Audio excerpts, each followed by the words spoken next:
घर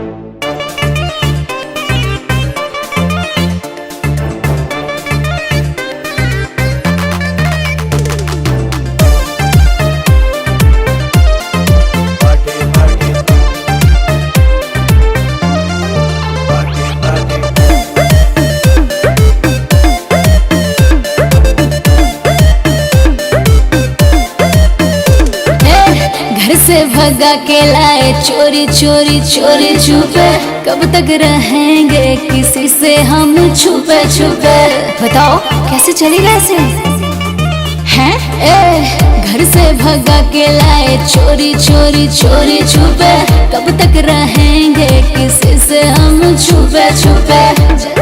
सारी दुनिया जल रही है, हर दुनिया वाले भाड़ में जाए।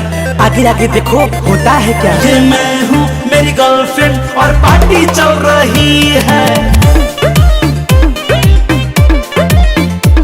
ये मैं हूँ, मेरी गर्लफ्रेंड और पार्टी चल रही है। बियर का बोतल, शहर का होटल, कर लिए शादी बुलाएगा टोटल।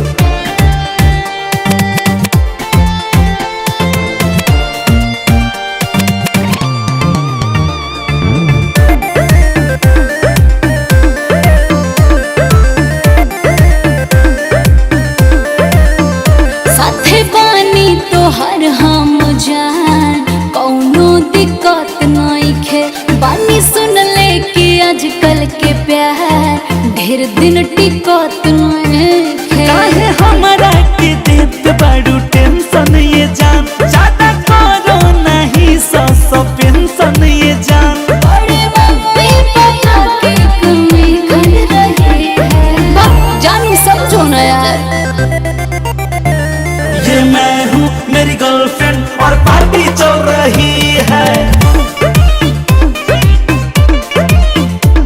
ये मैं हूँ, मेरी गर्लफ्रेंड और पार्टी चल रही है।